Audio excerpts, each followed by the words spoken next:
Muy bien, muy buenas tardes. Quien te saluda, Jorge Armando Vargas Sueldo, abogado penalista. Eh, eh, quien lo saluda también, me he desempeñado en despachos fiscales, ¿no? Especializados en delitos de corrupción de funcionarios, lavado de activos, crimen organizado y actualmente me dedico al ejercicio independiente de la abogacía. Bien, no sin antes agradecer al Instituto Peruano de Especialización y Actualización Profesional por la gentil invitación a este diplomado especializado en crimen organizado, corrupción de funcionarios y lavado de activos. Bien, en la sesión de hoy se me ha encomendado a poder realizar y dar algunos aspectos respecto eh, a las técnicas de investigación, confidente, agente provocador, agente encubierto y remesa controlada, o lo que es también conocida como la entrega vigilada. Bien, vamos a dar algunos aspectos o unos conceptos, no sin antes pues indicar pues que evidentemente estamos eh, eh, no solamente en el Perú, sino también en otros países de la región, Europa, pues tienen estos flagelos vinculados a la criminalidad organizada. El Perú trasciende o afronta actualmente, pues, eh, a estas organizaciones criminales vinculadas, por ejemplo, hoy estamos viendo pues que existe mucho delito vinculado al sicariato, a la extorsión, al lavado de activos, a la corrupción. Entonces, para estos ámbitos muchas veces se necesitan estas técnicas de investigación también para poder afrontarlos, luchar contra estas manifestaciones criminales. Entonces, la norma procesal penal nos ha dado algunos conceptos o algunas normativas vinculados pues a fines de la investigación preparatoria, fines de la investigación preliminar, pero eh, no quiero arrancar esta ponencia sin antes, pues, dar algunos conceptos vinculados a la investigación o al proceso penal. Como bien sabemos nosotros, hoy el proceso penal, el proceso penal tiene etapas, ¿no? Tiene una etapa de investigación preparatoria, tiene una etapa de investigación, perdón, de etapa intermedia, tiene una etapa de juzgamiento. Y dentro de la etapa de investigación preparatoria podemos encontrar, pues, subdividida en dos, ¿no? Tenemos una investigación preliminar, tenemos una investigación formalizada, ¿no? Hoy con las nuevas modificatorias a las diligencias preliminares mediante la ley 30 de 2130, pues establece que estas diligencias hoy las investigaciones, por ejemplo, vinculadas al lavado de activos, vinculadas a corrupción, pues van a estar en manos de policías, ¿no? Va a ser el policía quien se va a encargarse de realizar las investigaciones penales, ¿no? Bajo la conducción jurídica del Ministerio Público, ¿no? Entonces, ha habido unas modificatorias que no es materia de la presente ponencia, pero sí hay que tener en cuenta, en claro, de que hoy las investigaciones preliminares, como se le denomina a partir de octubre de este año, pues va a ser materia de, o va a estar a cargo de Policía Nacional del Perú. Entonces, como está estructurado el Código Procesal Penal, las diligencias preliminares tienen una finalidad. Y una de las finalidades inmediata de la investigación preliminar es poder realizar actos urgentes o inaplazables destinados a determinar si han tenido lugar los hechos objeto de conocimiento, su delictuosidad, así como asegurar los elementos materia de su comisión. Pero también tiene estas diligencias preliminares un plazo, ¿no? Un plazo que, si nosotros estamos hablando de investigaciones simples en diligencias preliminares, nos ha establecido un plazo de 60 días para poder realizar estas diligencias, estos actos de investigación urgentes o inaplazables, y nos establece también, pues, que podemos realizar estas diligencias dentro de un plazo o un plazo que considere el fiscal, ¿no? Para poder realizar estas diligencias, ¿no? Vamos a ver más adelante que, por ejemplo, en casos complejos o en casos de criminalidad organizada, pero dentro de esta primera etapa de diligencias preliminares o investigación preliminar, como lo dice la norma, hoy con la ley 32.130, pues en el caso de los casos, de redundancia, en los casos de casos complejos o de criminalidad organizada, la norma no ha establecido un plazo, no ha establecido un plazo. Entonces, esos plazos los ha establecido ¿quién? El juez. El juez supremo, quien ha realizado algunas interpretaciones de la norma, ha establecido plazos para poder, o nos ha dado plazos para poder, de alguna forma, que se pueda realizar una investigación penal.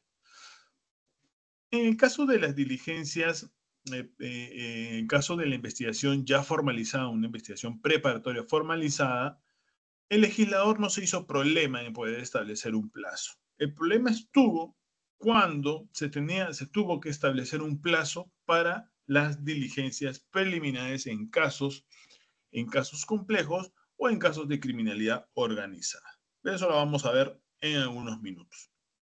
Bien, al finalizar las diligencias preliminares, tiene dos opciones el fiscal. Uno de ellos es poder realizar un archivo porque no se cumplió con los fines establecidos en el artículo 330, inciso 2, no cumplió con esa finalidad establecida en el artículo 334 y finalmente, perdón, con los fines establecidos en el artículo 330, inciso 2, y lo que queda en ese momento, le queda al fiscal, es poder realizar una disposición de archivo o la denominada disposición de no formalizar y continuar con la investigación preparatoria, ¿no? Entonces, esa es una primera finalidad de las diligencias preliminares. Una segunda finalidad es que pudo cumplirse con los fines de la investigación, es decir, los fines del artículo 330, inciso 2, es decir, a partir de la realización de actos urgentes no inaplazables, pues se pudo conocer, ¿no? Si estos hechos guardan con una delictuosidad, ¿no? Se aseguró el material de la comisión del delito y se pudo individualizar no solamente al involucrado, sino también a los agraviados. Con toda esa información, en esta segunda opción que tiene el fiscal, es poder realizar una disposición de formalización y continuación de la investigación preparatoria, en la cual tiene como una de sus características la formalización de cargos, ¿no? Cargos contra el imputado o más, donde aparecen indicios reveladores de la existencia de un delito, ¿no? El vínculo de los hechos con el imputado, su individualización, así como determinar si la acción penal que no haya prescrito, ¿no? Eso está establecido en el artículo 336 del nuevo código procesal penal. Entonces, esas son las dos opciones que tiene al finalizar las diligencias preliminares el fiscal. En el caso de la investigación preparatoria, ¿no? Estamos haciendo un recordar tan solamente para poder ubicarnos en las investigaciones bajo la criminalidad organizada, pues estamos también dentro de la investigación preparatoria propiamente dicha, pues tiene algunos fines, ¿no? Uno de los fines que tiene la investigación es perseguir reunir los elementos de comisión de cargo y de descargo, ¿no? Que permita al fiscal decidir si formula o no la acusación y en su caso preparar su defensa, determinar si la conducta incriminada es delictiva, las circunstancias inmóviles de perpetración, la identificación del autor o partícipe, ¿no? Esos son los fines de la investigación preparatoria propiamente dicha. Pero el problema venía acá justamente, como venía yo diciendo, pues justamente en los plazos, ¿no? Y conocemos, pues, quienes hemos realizado labor fiscal cuando estamos ante un caso simple, un caso complejo, un caso de criminalidad organizada. Y teniendo en cuenta cómo está estructurada una organización criminal, pues tiene varios brazos para poder actuar dentro, pues la organización criminal lo que busca es beneficiarse, no con actos delictivos. Entonces, busca mantener a esa organización criminal para seguir cometiendo actos delictivos, ¿no? Organizaciones criminales, por ejemplo, podemos encontrar diversos, podemos encontrar el sicariato, podemos encontrar la extorsión, el lavado de activos, la minería ilegal, trata de personas. Entonces, estas organizaciones criminales pues tienen y buscan permanecer en el tiempo, ¿no? Permanecer en el tiempo.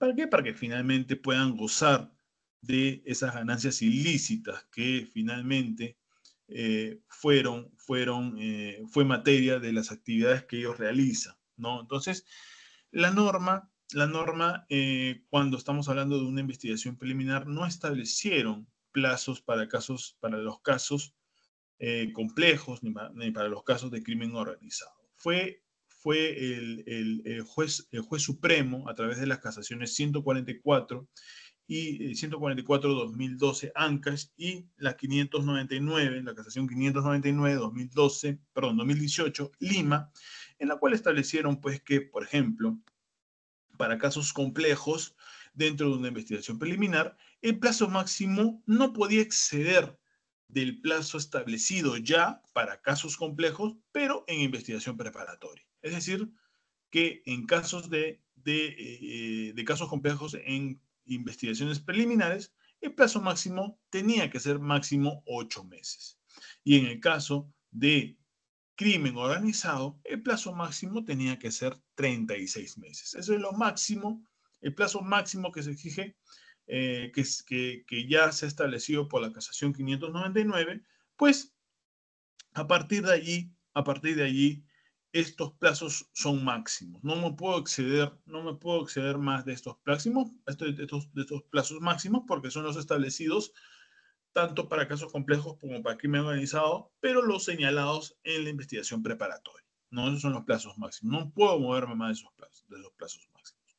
Entonces, eh, y la pregunta está si esos plazos son suficientes para poder afrontar o para poder investigar a una organización criminal.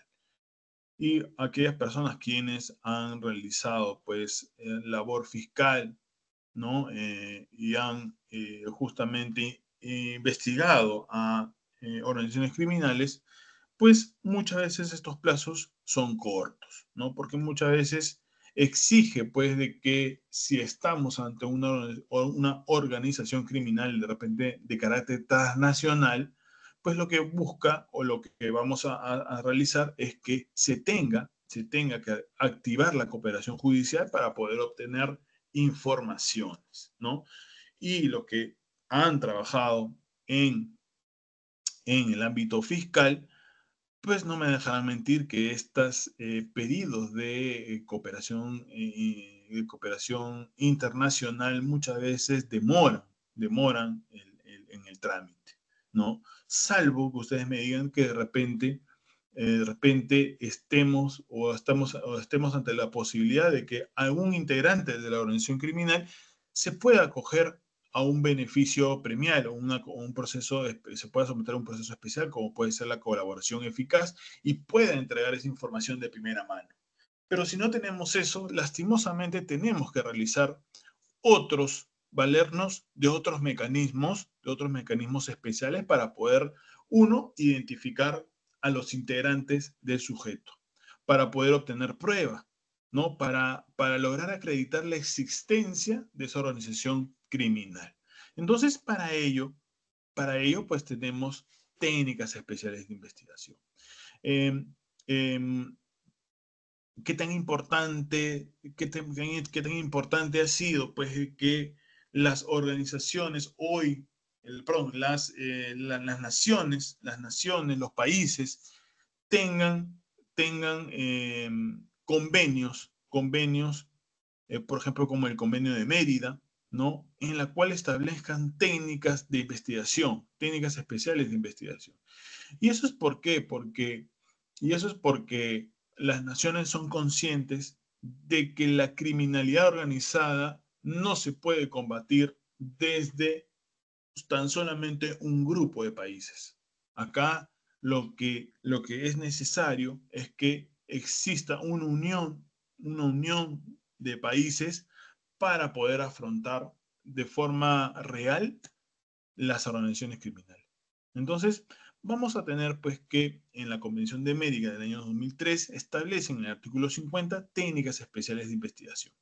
Y ello, según el artículo 50, inciso 1, señala lo siguiente, dice, a fin de combatir eficazmente la corrupción, cada Estado parte en la medida en que lo permitan los principios fundamentales de su ordenamiento jurídico interno y conforme a las condiciones prescritas de su derecho interno, adoptará las medidas que sean necesarias dentro de sus posibilidades para prever el adecuado de recurso que sean necesarios dentro de sus posibilidades para prever el adecuado recurso por sus autoridades competentes en su territorio, a la entrega vigilada, por ejemplo, cuando lo considere apropiado a las técnicas especiales de investigación como la vigilancia electrónica, ¿no? Este es lo que es el aspecto de biovigilancia, las operaciones encubiertas, por ejemplo, y así para permitir la admisibilidad de pruebas derivadas en esas técnicas en sus tribunales. Entonces, vamos a ver pues que existen diversos convenios, estamos hablando ahorita de la Convención de Mérida, estamos hablando de la Convención de Viena, estamos hablando de la Convención de Palermo, por ejemplo, de la Convención de Naciones Unidas contra la delincuencia organizada transnacional, pues, en la cual pues, exhortan a los países que, se den las condiciones para poder perseguir, ¿no? De manera adecuada, de manera eficaz, a la organización criminal. Y ello es en base pues a técnicas especiales de investigación. Bien, entonces vamos a tener pues que respecto a estas técnicas de investigación, pues vamos a tener una norma, así como tenemos convenios internacionales, tenemos normativa nacional vinculado pues a estas técnicas especiales de investigación, ¿no? Técnicas especiales de investigación, pues que el día de hoy vamos a ver uno de ellos, el agente encubierto, por ejemplo, ¿no? El agente encubierto, ¿no? El agente especial, y que vamos a analizar el día de hoy. Así tenemos también la ley 27697, que es la ley que otorga la facultad para la intervención y control de las comunicaciones o documentos privados en caso excepcional. También tenemos el reglamento de circulación y entrega de bienes delictivos, ¿no? Al agente encubierto y operaciones encubiertas. Muy rápidamente vamos a hablar de la biovigilancia, pues en el artículo 207 establece pues algunos presupuestos para su ejecución. Pues se trata que en las investigaciones de delitos violentos o graves o contra organizaciones criminales, el fiscal, por propia iniciativa, a pedido de la Policía Nacional y sin consentimiento del afectado, puede ordenar la ejecución de actos de investigaciones como, por ejemplo, la televideovigilancia en tiempo real y registros de audios o imágenes fijas o en movimiento de personas imputadas, lugares, objetos o hechos relacionados y de interés en la investigación. Asimismo, observación, vigilancia y seguimiento, lo que son las referidas óbices, al investigado en lugares donde transita, donde se mueve, donde se desenvuelve, reside, acude o frecuenta, o sobre los objetos o bienes que emplea, ¿no? U otros medios técnicos y tecnológicos de investigación cuando resulten indispensables, todo ello con fines, y acá viene lo más importante, estas técnicas de investigación tienen como fin la identificación plena, individualización, establecimiento de los nexos ilícitos con personas o elementos de prueba respectivos. Entonces aquí nace un primer ejemplo. Puede darse el caso que estas organizaciones, esta organización criminal, ¿no?, vinculada al tráfico ilícito de drogas, pues pueda tener de repente en Perú, una facción de esa organización más grande que pueda manejarse en otro lado de un país fuera de nuestros territorios. Estamos hablando de una organización criminal transnacional, por ejemplo, dedicado al tráfico ilícito de drogas y al lavado de activos, por ejemplo. Entonces, se puede dar el caso de que estas videovigilancias adviertan de repente en un primer momento de que se trata de una organización criminal dentro del país, no dedicada al tráfico ilícito de drogas y al lavado de activos. Pero ¿qué pasa si nosotros tenemos conocimiento, pues, de que una de las cabezas de la organización criminal en Perú está teniendo contacto con otra persona de una nacionalidad, por ejemplo, de Colombia, que pueda de repente estar vinculándose en el país con esta otra organización? No estamos hablando ya de una organización más grande, ¿no? Estamos hablando de cabezas que justamente se reúnen en Perú para poder realizar seguramente continuar realizando actos vinculados al tráfico ilícito de drogas. Entonces, es sumamente importante estas técnicas de investigación porque nos va a permitir, uno, como hemos dicho, la identificación plena e individualización y establecimiento de los nexos lícitos, ¿no?, con personas o elementos de prueba respectivos.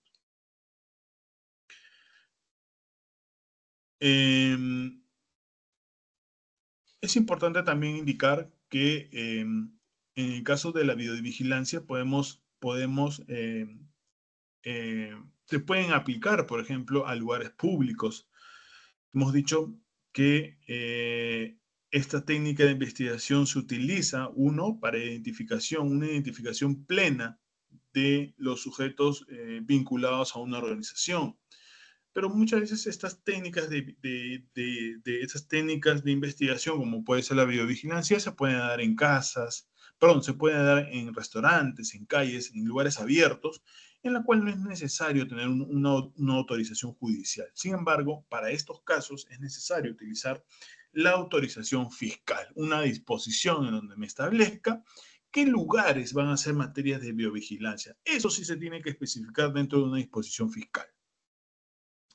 La policía deberá informar, ¿no?, al fiscal sobre los avances de lo encomendado. ¿Y por qué lo señala así? Porque en mi experiencia fiscal, no he visto de que sea el fiscal quien realice estas labores de biovigilancia. Normalmente, el fiscal tiene el apoyo en ese aspecto de una persona técnica, ¿no?, en pesquisa para poder realizar esta labor. Y la persona que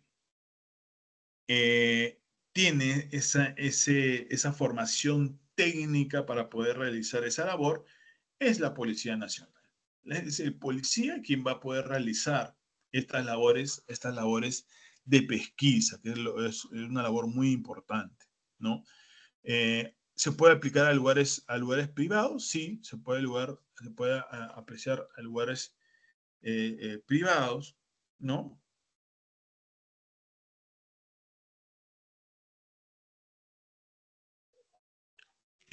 Se puede aplicar a lugares privados como un departamento, una casa. Se necesita, por ejemplo, en estos casos, una autorización judicial. ¿Por qué autorización judicial? Porque acá, cuando son lugares privados, se puede estar perjudicando un derecho fundamental, ¿no?, como de hecho lo es el derecho a la intimidad, ¿no? El derecho a la intimidad versus versus el esclarecimiento de los hechos dentro de una investigación de este tipo. Entonces, es necesario que se cuente con una autorización judicial en la cual el juez realizará un test de proporción, ¿no?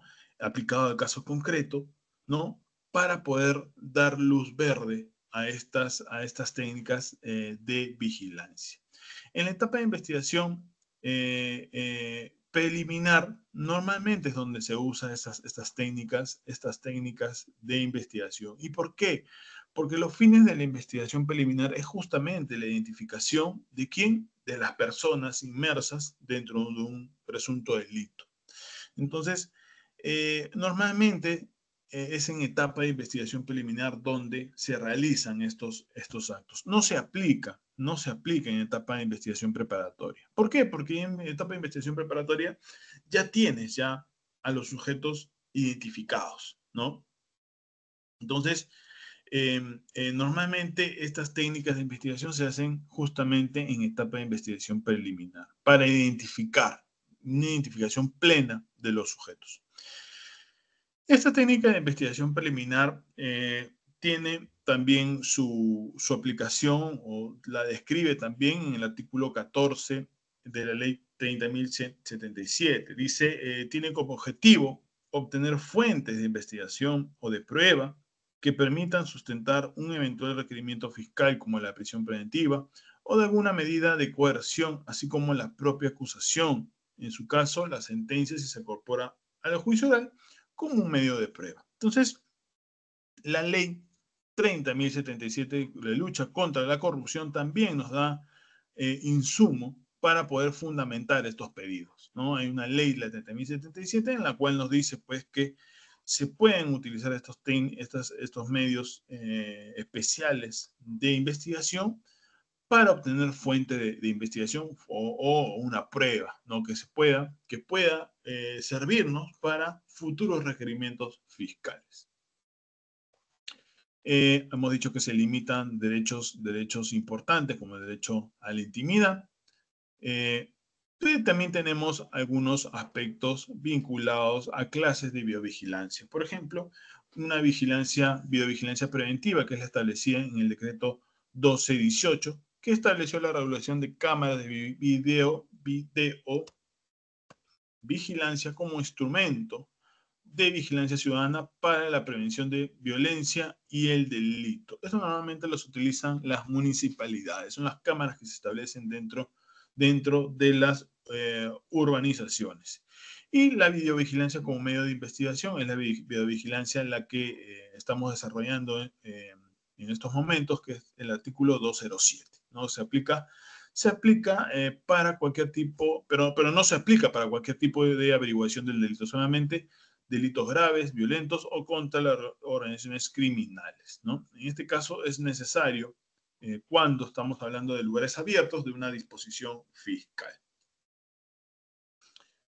Bien, entonces vamos a ir adelantando algunos puntos para hablar del agente encubierto. Y el agente encubierto pues tiene su razón en la resolución de la Fiscalía de la Nación 5321.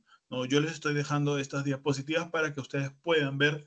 Me gustaría incidir en otras técnicas de investigación. Una de ellas hemos visto que es la videovigilancia, que también da pie también a utilizar otros mecanismos, otras técnicas especiales, por ejemplo, la interceptación telefónica, ¿no? Es un mecanismo también para poder descubrir o identificar a los sujetos. Pero uno de los medios técnicos especiales para poder develar a las organizaciones criminales es el agente encubierto.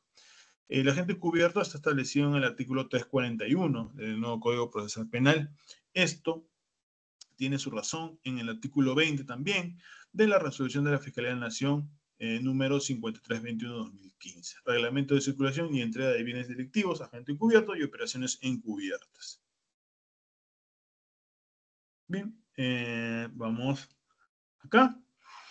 Y tengo un cuadrito que mostrarles del Instituto INSIP. Este es un cuadro creado por el doctor Lisa Ramos Dávila, ¿no? Creo que siempre hay que dar los créditos correspondientes, ¿no? Cuando estamos utilizando este material de importancia, siempre con fines académicos.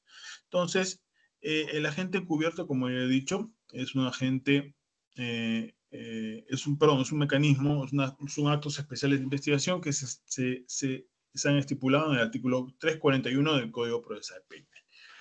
¿Tiene algunos presupuestos? Sí, tiene algunos presupuestos. Dice, uno de los presupuestos que tiene es siempre que se trate de diligencias preliminares que afecten actividades propias de la delincuencia organizada y en tanto existan indicios de comisión de delitos de criminalidad organizada. Entonces, en esos momentos se puede utilizar el agente encubierto.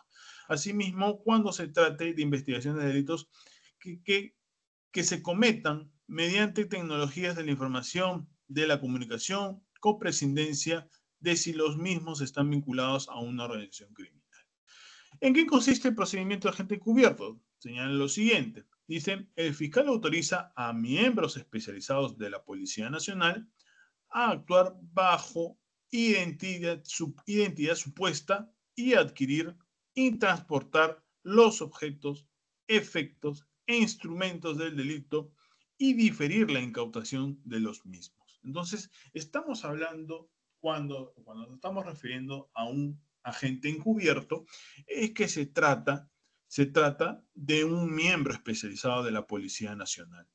Este agente encubierto lo tiene que realizar un policía, ¿no? Y para ello, el fiscal, el fiscal tiene que darle legalidad, legalidad a su participación, ¿sí?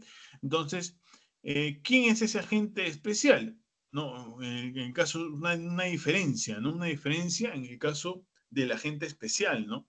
El agente especial es un ciudadano, ¿no? Que por el rol o situación que ocupa dentro de una organización criminal, proporciona al fiscal evidencias del delito, del ilícito penal. Esa es la diferencia entre el agente cubierto con el agente especial, que coincidentemente se encuentran dentro del artículo 341 del nuevo Código Procesal Penal. El agente encubierto es un agente policial y el agente especial es, es, eh, es un ciudadano de a pie, no es un ciudadano de a pie, que dice que por el rol o situación que ocupa dentro de la organización criminal, proporciona al fiscal evidencias del ilícito penal. ¿Sí? Entonces, es un ciudadano que por el rol o situación que ocupa dentro de una organización criminal, tiene que formar parte de una organización criminal, ¿no? Entonces, eh, eh, eh, pues en el caso del agente encubierto, señala, dice, para autorizar esta medida, el fiscal debe tener en cuenta su necesidad para los fines de investigación. Entonces, es decir, el fiscal tiene que disponer, tiene que establecer, ¿no? ¿Cuál es el fin o con qué motivación, cuál es mi finalidad en la cual yo estoy utilizando a un agente encubierto, ¿no? Ese es hay que revestir de legalidad a esa participación del agente encubierto. Bien, entonces vamos a ver que en cuanto al agente encubierto, con respecto a la identidad supuesta, pues tiene que ser otorgada por el fiscal. No hay una condición, pues, que se tiene que establecer, que el agente encubierto tiene que ser con identidad suplantada, ¿no? Tiene que haber una identidad supuesta, ¿no? Eh, eh, para efectos que esta persona pueda interactuar con los demás miembros de la organización. La identidad supuesta tiene vigencia de 6 meses, prorrogables por periodos de igual duración mientras perduren las condiciones de su empleo. Entonces, la norma establece un plazo de 6 meses prorrogables por 6 meses más, ¿no? Dice, la identidad supuesta habilita a la gente a actuar en todo lo relacionado con la investigación concreta y a participar en el tráfico jurídico social bajo tal identidad, en tanto sea indispensable para la realización de la investigación, se puede crear, cambiar, utilizar los correspondientes documentos de identidad. Entonces, es un medio en la cual pues, el fiscal se basa con ese agente encubierto para saber cómo está actuando la organización criminal. En cuanto al procedimiento, es sumamente importante revestir a este agente encubierto de legalidad. Y para ello es necesario una disposición fiscal, ¿no? En la cual aprueba la designación del agente encubierto, y la disposición también va a consignar el nombre verdadero y la identidad supuesta, ¿no? Esta decisión será reservada y deberá conservarse fuera de las situaciones con la debida seguridad, ¿no? Es decir, se tiene que establecer cuadernos distintos seguramente para poder establecer una asignación a un nombre, ¿no? Pero que esta tiene que estar fuera, tiene que guardar con cierta reserva, fuera de la carpeta fiscal de investigación. Bien, entonces, pues esta figura del agente encubierto, pues así como el del agente especial, son de importancia para la investigación de un delito de esta magnitud, del crimen organizado. Y esto tiene lógica porque se tiene que enfrentar, se tiene que afrontar a la alta criminalidad de este modo. No hay otra manera de poder enfrentar esta criminalidad organizada. El agente especial, por el contrario, cumple un rol similar del agente encubierto, como hemos dicho, es un ciudadano, es un civil, ¿no? Que forma parte de la organización criminal. Dice, la intervención del agente encubierto solo está permitida para el esclarecimiento de los hechos punibles de importancia considerable. Es imprescindible para acudir a esta técnica de investigación que el esclarecimiento no sea posible, o en todo caso que la averiguación presente una dificultad considerable y por tanto que otras medidas de investigación fuesen inútiles. Entonces hay una excepcionalidad ahí. Cuando yo vea que puedo utilizar otro mecanismo, pero que con ese mecanismo, ese medio no se me sea suficiente para poder descubrir o identificar a los miembros de la organización, podré utilizar el agente encubierto. El agente también puede ser un ciudadano que por el rol o situación en que está inmerso dentro de la organización criminal, opera para proporcionar fuentes de prueba de cargo del delito. Se le denomina al agente encubierto. Al agente especial. Este es el agente especial, es el ciudadano que por la posición o situación que se encuentra inmerso dentro de la organización criminal, proporciona fuentes de prueba a cargo del delito, ¿no?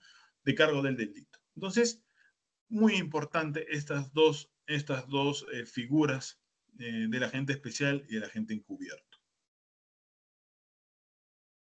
Dice, el agente encubierto o especial accede mediante el engaño, no solo al conocimiento de delitos cometidos en vías de preparación, sino también a todo un cúmulo de datos privados sobre las personas investigadas y su círculo de allegados. El derecho afectado en estos casos es la autodeterminación informativa, esto es, el derecho a elegir libremente al destinatario de la conversación y al testigo de la esfera privada. Se exige al agente la debida prudencia en la realización de las averiguaciones e incluso ocupación sigilosa, de bienes para que sean proporcionados con los que pretende perseguir, sin que puedan llegar a alcanzar la categoría de provocaciones para delinquir. Ahorita vamos a ver qué es el agente provocador, pues ello desvirtúa su propia naturaleza y legitimación. ¿No? Es montón redondo, no nos dice eso. En cuanto a la valoración, es importante también de señalar que la información obtenida será puesta en conocimiento de la autoridad y será valorada como corresponde, dice. ¿Qué es lo que viene a señalar esto?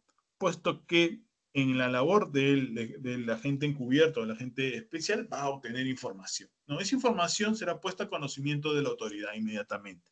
Será valorada como corresponde. La condición de su valoración está en la legalidad de la designación del agente encubierto o especial y en que no se haya afectado de modo grave derechos fundamentales, a menos que se haya recabado lo pertinente, la pertinente orden judicial habilitadora, ¿no?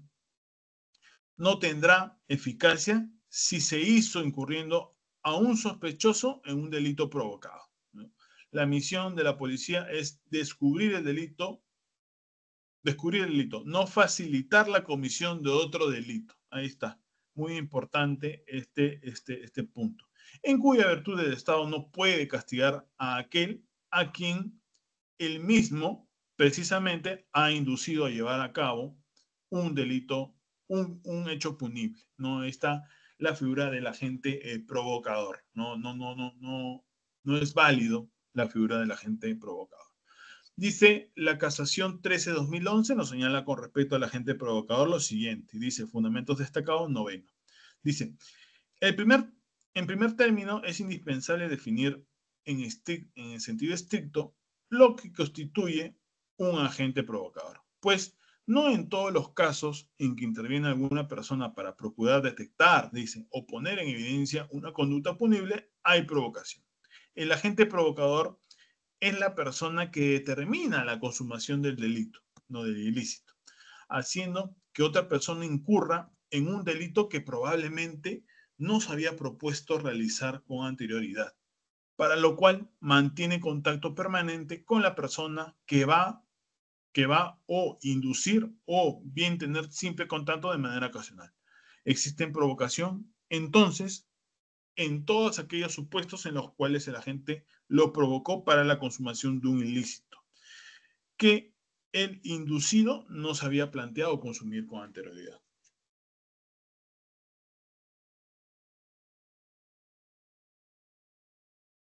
Dice, la autorización correspondiente será inscrita en un registro, perdón, me salté creo un punto importante, acá, en el fundamento 12. Dice, para que exista un delito provocado es exigible que la provocación, en realidad una forma de instigación o inducción, nazca del agente provocador, de tal manera que se incide a cometer un delito a quien inicialmente no tenía tal propósito, surgiendo así que el agente, surgiendo así en el agente todo el iter criminis, desde la fase de dación o de deliberación a la ejecución del delito, como consecuencia de la iniciativa y comportamiento del provocador. Por ello, la actividad criminal nace viciada. No se acepta estas figuras dentro del Código Procesal Penal. El agente provocador, cuando incita a otro a cometer un delito, no lo hace con el fin de lesionar o poner en peligro un bien jurídico tutelado, sino con el propósito de que el provocado se haga merecedor de una sanción. En nuestro ordenamiento no es posible realizar mecanismos para tentar a las personas a cometer hechos delictivos y menos provocar su consumación en circunstancias en que las personas inducidas no se había planteado esta posibilidad. Entonces, queda totalmente restringido este aspecto. Finalmente, la operación encubierta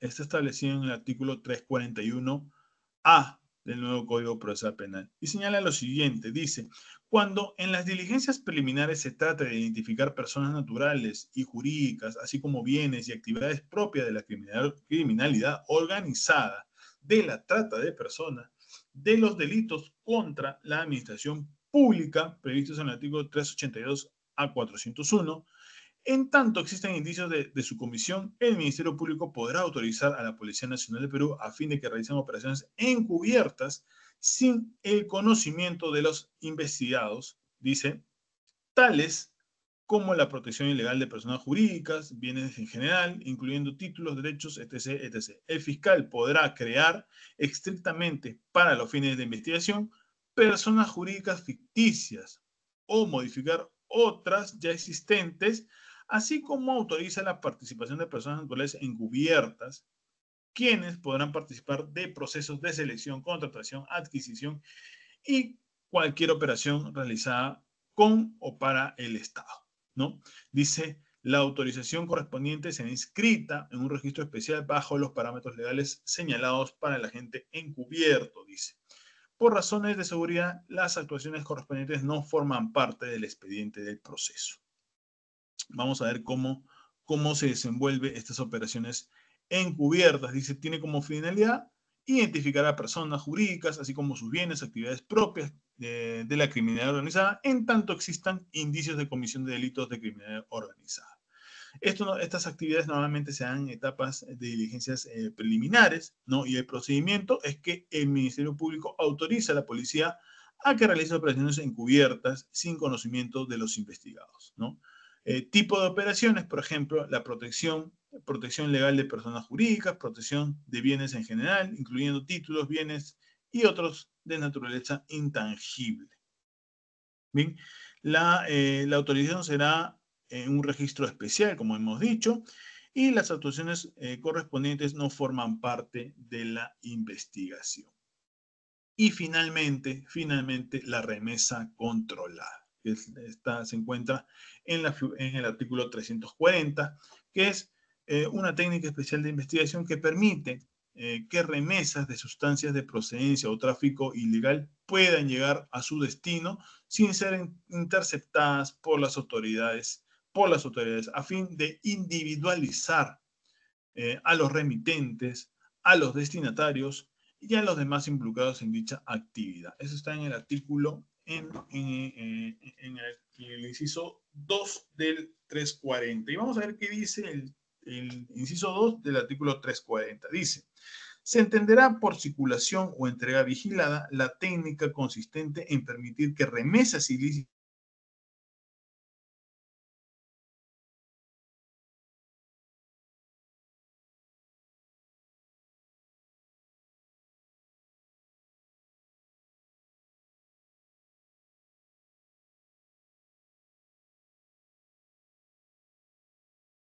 de algún delito, así como también prestar auxilio a autoridades extranjeras en esos mismos fines. El recurso de la entrega vigilada será caso por caso y en el plano internacional. Entonces, es sumamente importante en el caso, por ejemplo, los objetos de remesa.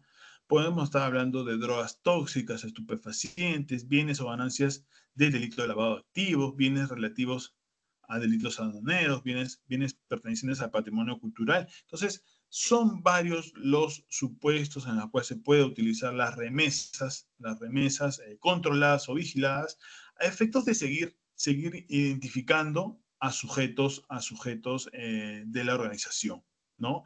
Es como una carnada, ¿no? Vamos a ver quién se acerca a ese objeto, ¿no? A ese un paquete puede ser un envío de droga, por ejemplo. Vamos a ver quiénes se acercan a ese objeto para ver quiénes están en el negocio o en la actividad criminal. Bien, creo que hemos podido dar algunos conceptos más con respecto a las técnicas de investigación, ¿no? Con respecto, por ejemplo, al agente provocador, agente encubierto, la organización controlada, ¿no? Estamos hablando también de la videovigilancia, las interceptaciones telefónicas. Entonces, vamos viendo pues de que existen diversos mecanismos para poder realizar la lucha contra grandes organizaciones criminales dedicadas no solamente a temas de corrupción, sino también el lavado de activos. Tenemos tráfico ilícito de drogas, minería ilegal, entre otros. Bien, conmigo hasta una siguiente oportunidad. Muchas gracias.